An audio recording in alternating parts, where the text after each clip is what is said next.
নমস্কার, আপনারা দেখছেন চ্যানেল 24।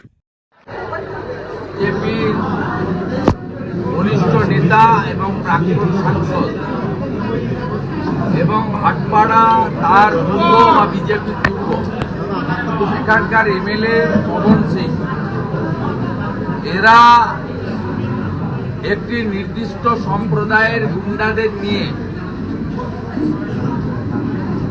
যাদের নামে লিখিত অভিযোগ হয়েছে, এই অর্জুন সিংজির বাড়ি মজদুর ভবন এবং এই এলাকায় মূলত বিজেপির সমর্থক সনাতনীদের রামনবমীর আগে আতঙ্কিত করার জন্য, যেহেতু অর্জুন সিংজি কয়েকদিন আগে বলেছেন এবারে রামনবমীতে পূর্বের সব রেকর্ড ভেঙে 4 লক্ষ হিন্দু লোক ধ্বজ নিয়ে বেরোবে, তাই খুব পরিকল্পিতভাবে আজ থেকেই সন্ত্রাস করেছে এবং এখানে তৃণমূলের চোর গুন্ডাদের প্রোটেকশন দেওয়ার জন্য মমতা ব্যানার্জি একটা পুলিশের আউটপোস্ট করে রেখেছেন। সেই আউটপোস্টের পাশেই একটা মজদুরের বাড়িতে বোম মারা হয়েছে। খুব সাধারণ খেটে খাওয়া মানুষজনের উপরে আক্রমণ করা হয়েছে, প্রাণহানির ঘটনা ঘটতে পারত। তারপরে এই মামলাকে উল্টে অর্জুন সিংজি বা তার সমর্থকদের ফাঁসানোর জন্য এফআইআর দোষী লোকেদের এখনো গ্রেফতার না করে উল্টো দিকে অর্জুন সিংজিকে বিগত 19 সাল থেকে 100-র বেশি মামলা করেছেন, ওনাকে সুপ্রিম কোর্ট হাইকোর্ট প্রোটেকশন দিয়েছে। গত লোকসভা নির্বাচনের পর থেকে উনার হাউসওয়াইফ এবং উনার পুত্র কাম এমএলএ পবন, যার কোনো শত্রু আছে বলে তল্লাটে আপনারাও জানেন না, আমিও জানি না। এত নম্র বিনয়ী মিষ্টভাষী মিশুকে একজন এলাকার জনপ্রতিনিধি এবং উনার সুপুত্র, তাকেও মাঝে মাঝেই 3 ঘন্টা 4 ঘন্টার জন্য ভবানী ভবনে থানাতে ডেকে হ্যারাস করা হয়। এবং আমাদের কাছে নির্দিষ্ট তথ্য আছে, লন্ডন থেকে মমতা ব্যানার্জির নির্দেশে অর্জুন সিংজিকে মিথ্যে মামলায় ফাঁসানো, এমনকি গ্রেফতার করারও সাহস দেখাতে পারেন।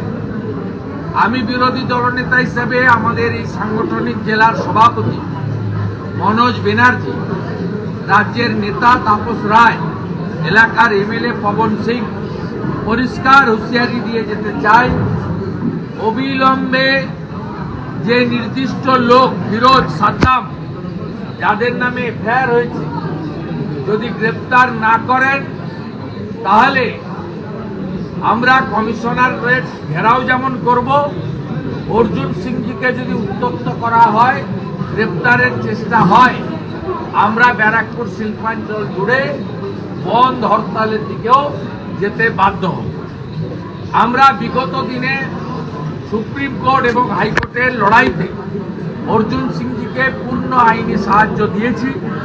আগামী দিনেও পুরো পশ্চিমবাংলার ভারতীয় জনতা পার্টি পরিবার আমরা অর্জুন সিংজির সঙ্গে আছি এবং আজকে আমরা 2টো স্পট ভিজিট করেছি, সাধারণ লোকের সঙ্গে কথা বলেছি এবং মমতা ব্যানার্জির নির্দেশ কার্যকর করলে পরিণতি খুব খারাপ হবে, এখানকার কমিশনার এবং ডিজিপিকেও সেই হুঁশিয়ারি আমরা দিয়ে গেলাম।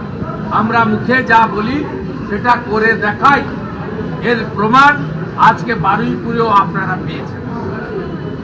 রামনবমীর আগে এলাকা অশান্ত করা বা উত্তপ্ত করার চেষ্টা করা হচ্ছে, ষড়যন্ত্র বলতে পারেন? শুনুন, বাংলাদেশের ঘটনা, সরস্বতী পুজোর আক্রমণ, সর্বোপরি আজকে মালদার মোথাবাড়িতে যা ঘটেছে, আপনি এই ভিডিওগুলো দেখলে বলছে আমি এদেরকে র্যাডিক্যালি বলবো, বলছে যে পুলিশ গুলি করবে না, বলছে হিন্দু শূন্য করতে হবে। এই কোন রাজ্যে আমরা বসবাস করি?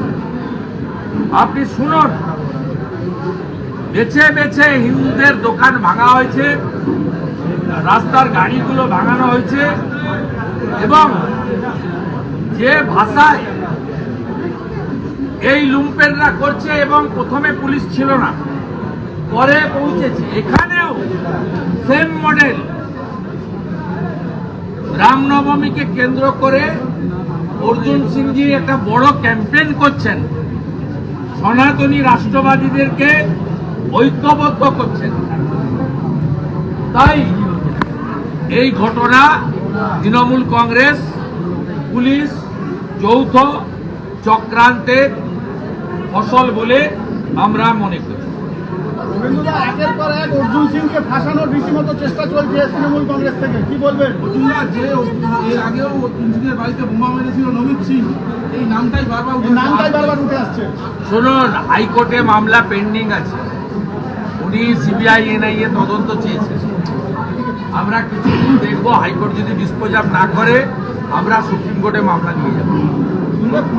আবারও বলি, প্রিয়াঙ্কু পান্ডের উপরে আক্রমণের ঘটনা এনআইএ তদন্ত করছে।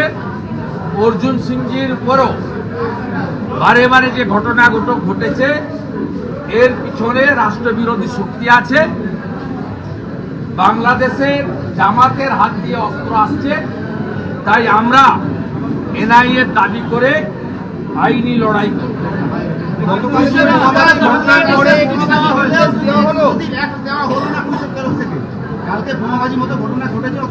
পুলিশ কোথাও এক্সপ্লোসিভ অ্যাক্ট দেয় না।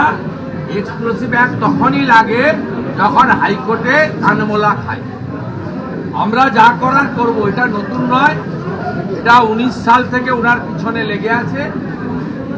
মাঝে উনার পরিবার উনার সমর্থকদেরকে ব্ল্যাকমেলিং করার জন্য উনার উপর রাজনৈতিক চাপ দিয়েও কি করেছে আপনারা জানেন, সে কথা আমি আর উল্লেখ করতে চাই না। ওরা মনে করে যে অর্জুন সিংকে পৃথিবী থেকে সরিয়ে দিলে, অথবা ওদের কাছে আত্মসমর্পণ করালে, অথবা জেলে পুরে দিলে এই এলাকায় রাষ্ট্রবাদী, সনাতনী এবং তৃণমূল কংগ্রেসের যে জিহাদি আগ্রাসন, পার্থ ভৌমিক এবং পুলিশের যে যৌথ লুট চলছে, এটা খুব স্মুথলি তারা ব্যারাকপুর শিল্পাঞ্চলে করতে পারবে। আর আমরা বিজেপি পরিবার, আমি leader of opposition from the very beginning, Arjun সিংজির সঙ্গে তার প্রত্যেকটা ওয়ার্কারের সঙ্গে আছি। আমরা মাঠ ছেড়ে পালিয়ে যাওয়ার লোক নই। এখানেও মুতোড় জবাব দেওয়ার জন্য আইনি পথে আমরা যা করার করব। বর্তমানে সাংসদ বলছে আমি সন্দীপ কুমারের রোল প্লে করব। বর্তমানে কথা বলবেন না, বহুত ডায়লগ, সব ডায়লগ দেখা আছে। 19 সালে আমি তৃণমূলে ছিলাম, যখন এখান থেকে অর্জুন সিংজি জিতলেন দীনেশজিকে হারিয়ে, তখন এই বেচারা, এই যে যার কথা বললেন সঞ্জীব কুমার নে কি বললেন, আপনি তো বললেন, হ্যাঁ যে বলেছে তাকে বলছি, রিকল করুন মেমোরি। 19 সালে পালিয়ে গেছিল 6 মাস, আমাদেরকে কান্ত ফোন করে, বাড়ি ঢুকতে পারছি না। যার কথা বলেন নাম ধরার কি আছে? পার্থ ভৌমিক, ওরা কি লিডার? ওরা কর্মচারী একটা, ওর মালিককে আমি হারিয়েছি। ও বাক্স বদল না করলে অর্জুন সিং 45,000 ভোটে জিতে, পুলিশকে দিয়ে বাক্স বদল করে 60,000-এ জিতেছে।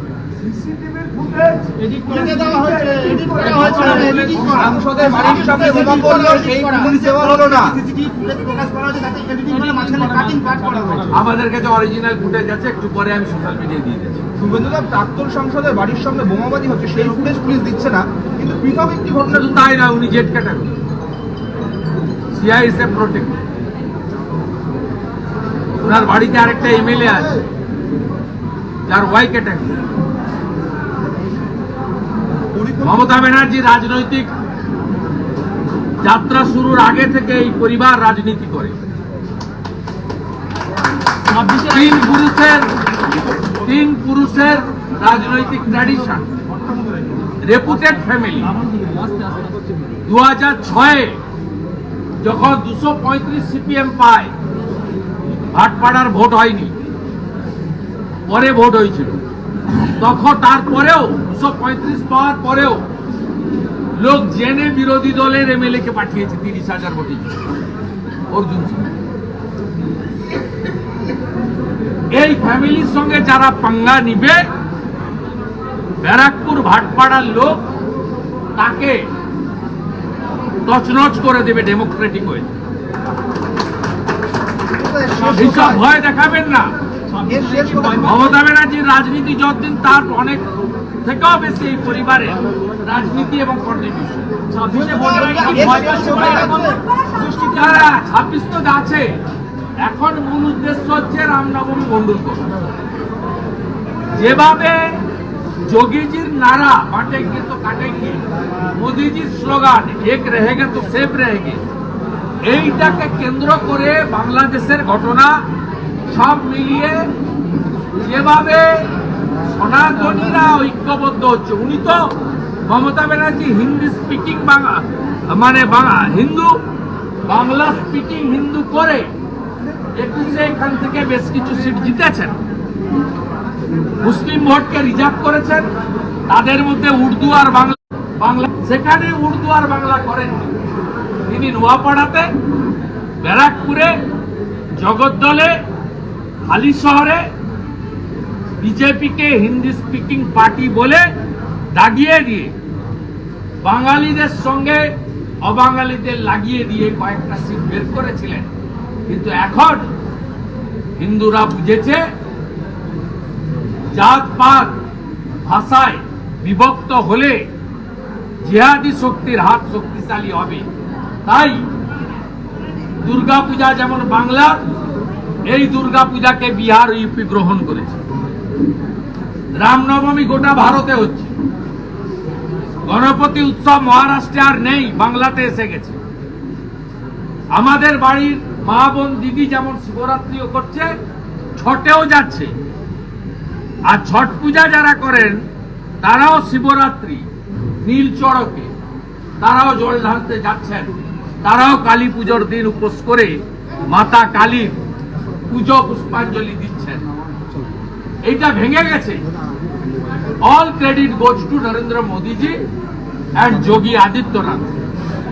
এই প্রাচীরটা ভেঙে গেছে। তাই এখানে যে পরিকল্পিতভাবে আজকে গোলমাল করা হয়েছে, এলাকা দখল করা, রামনবমীর প্রস্তুতিতে আঘাত করা এবং মিথ্যা মামলা করে কিছু জনকে অ্যারেস্ট করা, বাকিদেরকে ছত্রভঙ্গ করে দিয়ে এলাকার দখল নেওয়া। মমতা ব্যানার্জির লন্ডন প্রীতি, রাস্তার ব্রিটিশ প্রীতি নিয়ে কি বলবে? রাষ্ট্রবিরোধী। অবিলম্বে পররাষ্ট্র দপ্তর তার পাসপোর্ট বাতিল করে দেশে ফিরতে নির্দেশ দিন। কার আবার? মমতা ব্যানার্জি।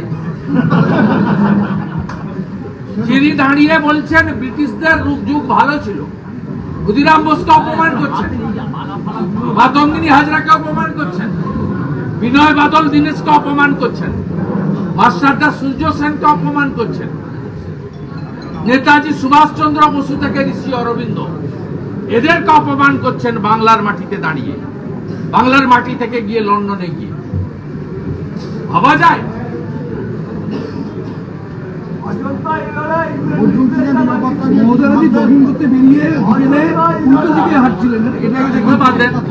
পাগল ছাগল। শেষ কোথায়?